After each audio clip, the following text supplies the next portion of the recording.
Welcome to Movies Master. George नाम का एक आदमी जिसके पास एक एआई एंड्रॉयड रोबोट होता है जो कि देखने में एक 10 साल की बच्ची की तरह होता है। और जॉर्ज इस एंड्रॉयड के अंदर जब चाहे किसी भी इंसान की प्रोग्रामिंग कर कर इस रोबोट को उस इंसान की तरह बना देता है। जब जॉर्ज को अपनी बेटी की ज़रूरत महसूस होती है तो जॉर्ज उस रोबोट के अंदर अपनी बेटी की प्रोग्रामिंग कर देता है और फिर वो रोबोट जॉर्ज के साथ उसकी बेटी की तरह रहने लगता है। और जब जॉर्ज को अपनी वाइफ की ज़रूरत महसूस होती है तो जॉर्ज उस रोबोट के अंदर अपनी वाइफ की प्रोग्रामिंग कर देता है और फिर उस रोबोट को जॉर्ज अपनी वाइफ की तरह इस्तेमाल करता है, जिस तरह एक हस्बैंड अपनी वाइफ के साथ रहता है। फिल्म के शुरू में हम जॉर्ज और उसकी बेटी एली को देखते हैं जो कि स्विमिंग पूल के करीब डूब सेक रहे होते हैं। तो यहाँ पर एली हमें अपनी मॉम के बारे में बताती है कि उसकी मॉम उसे पानी से दूर रहने को कहती थी, वो उसे कभी भी पानी के करीब जाने की इजाज़त नहीं देती थी। और फिर इसके बाद जब जॉर्ज घर के अंदर आता है तो वो खिड़की से देखता है कि एली स्विमिंग पूल में डूब गई है। तो जॉर्ज भागकर जाता है और एली को पानी से निकाल कर घर के अंदर ले आता है। और यहाँ पर हमें पता चलता है कि एली कोई इंसान नहीं बल्कि एक एआई एंड्रॉयड रोबोट है, जिसमें जॉर्ज कभी भी किसी भी इंसान की प्रोग्रामिंग करके उसे उस इंसान की तरह बना सकता है और फिर ये रोबोट उस इंसान की तरह बिहेव करने लगता है। और एली जो बार बार अपनी मॉम का जिक्र करती है ये भी उसके अंदर प्रोग्राम किया हुआ होता है। और फिलहाल एली जॉर्ज की बेटी का किरदार अदा कर रही होती है। और फिर जॉर्ज एली को पानी से निकाल कर उसे रिपेयर करके उसे वाटर प्रूफ बना देता है ताकि दोबारा कभी ऐसा ना हो। और फिर रात को अचानक बारिश होना शुरू हो जाती है और क्योंकि एली की प्रोग्रामिंग एक बच्ची की तरह की होती है तो इसलिए एली बारिश की आवाज़ से डर जाती है और बुरी तरह से रोने लगती है।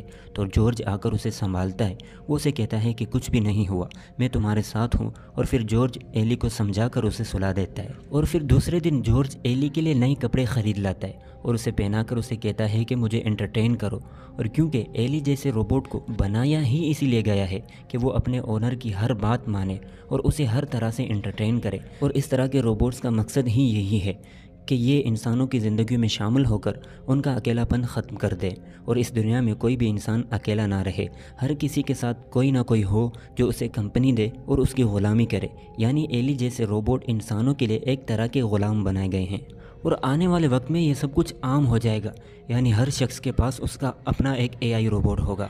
और फिर एली डांस करके जॉर्ज को एंटरटेन करती है और ये सब देखकर जॉर्ज को भी काफ़ी मज़ा आ रहा होता है, यानी जॉर्ज को पैसा वसूल वाली फीलिंग आ रही होती है। और जॉर्ज जब भी काम से फ्री होता है वो हर वक्त एली के साथ ही रहता है, स्विमिंग पूल में भी एली के साथ, गार्डन में भी एली के साथ, यानी किसी भी टाइम वो अकेला नहीं रहता, एली हर वक्त उसे कंपनी देती है। और जॉर्ज अपनी दिल की बातें, अपने दुख दर्द सब कुछ एली के साथ शेयर करता है और एली के साथ उसकी सुकून भरी एक अच्छी सी ज़िंदगी कट रही होती है। और फिर एक रात जॉर्ज को अपनी वाइफ की याद आने लगती है तो जॉर्ज शराब के नशे में घर आकर एली को अपनी वाइफ समझकर उसे अपनी वाइफ की तरह इस्तेमाल करता है और पूरी रात उसके साथ मज़े करता है और अपनी वाइफ के साथ रात गुजारने की ख्वाहिश वो एली के साथ पूरी करता है। और यहाँ पर हम बताते चले कि मूवी में जॉर्ज की वाइफ के बारे में ज़्यादा कुछ बताया नहीं गया कि उसके साथ क्या हुआ और वो कहाँ गई, इसलिए उसके बारे में ज़्यादा कुछ पता नहीं। और जॉर्ज एली के साथ काफ़ी खुश होता है, लेकिन फिर एक दिन जॉर्ज की खुशियों पर अचानक किसी की नज़र लग जाती है क्योंकि एक रात एली अकेली जंगल की तरफ निकल जाती है और वो जंगल में कहीं खो जाती है। और फिर अचानक से एली टोनी नाम के एक आदमी की गाड़ी के सामने आ जाती है। तो टोनी उसे पूछता है कि तुम अकेली यहाँ पर क्या कर रही हो। तो एली बताती है कि मैं रास्ता भटक गई हूँ और मैं अपने डैड को ढूंढ रही हूँ। तो टोनी इस बच्ची को रात के इस वक्त अकेला नहीं छोड़ना चाहता, इसलिए वो एली को अपने साथ अपने घर ले आता है। और फिर सुबह टोनी एली को अपनी मॉम के हवाले करके खुद काम पर निकल जाता है और टोनी की मॉम एली को संभालने की पूरी कोशिश करती है और उसे अपनी फैमिली फ़ोटोज़ भी दिखाती है। और इसी दौरान टोनी की मॉम को एली पर शक हो जाता है कि इस लड़की के साथ ज़रूर कुछ ना कुछ गड़बड़ तो है। तो टोनी की मॉम चालाकी से एली को एक कमरे में बंद कर देती है और टोनी को फ़ोन करके बुलाती है। और जब इन लोगों को पता चलता है कि ये एक रोबोट है तो इनकी नीयत ख़राब हो जाती है। अब ये लोग इसे छुपा कर रखना चाहते हैं, इसलिए टोनी की मॉम के कहने पर टोनी एली की शक्ल बदल कर अपने मॉम के छोटे भाई एमिल यानी अपने मामू की तरह बदल देता है और उसकी प्रोग्रामिंग भी बदल देता है ताकि किसी को पता ना चले। लेकिन टोनी एली को एमिल से तो बदल देता है पर वो एली की पुरानी प्रोग्रामिंग ख़त्म नहीं कर पाता, जिसकी वजह से आगे चल के एली इन लोगों के लिए ख़तरनाक साबित होगी।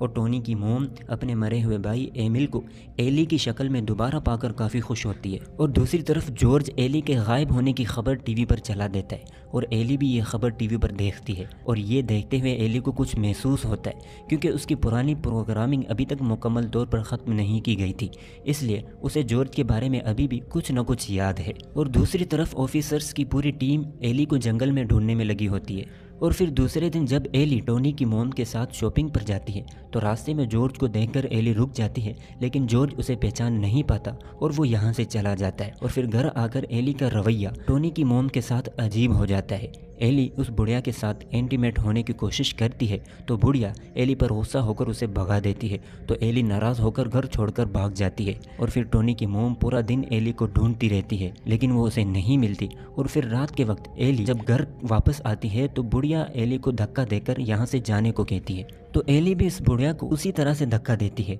और बुढ़िया नीचे गिर जाती है, जिसकी वजह से उसके सर में चोट लगती है और वो वहीं पर मर जाती है। और फिर बुढ़िया के मरने के बाद एली काफ़ी देर तक उसकी लाश के पास बैठकर अफसोस करती है क्योंकि एली उसे मारना नहीं चाहती थी। और फिर एली उस बुढ़िया के कुत्ते को लेकर ट्रेन की पटरी पर बिना रुके चलती रहती है। और यहाँ पर एली हमें बताती है कि वो सिर्फ अपने डैड से मिलना चाहती है और उसका उस बुढ़िया को मारने का कोई भी इरादा नहीं था।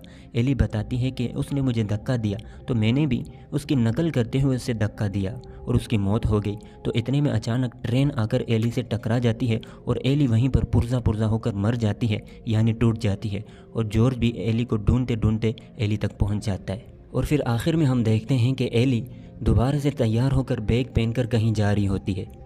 और इसी के साथ ये मूवी यहीं पर ख़त्म होती है।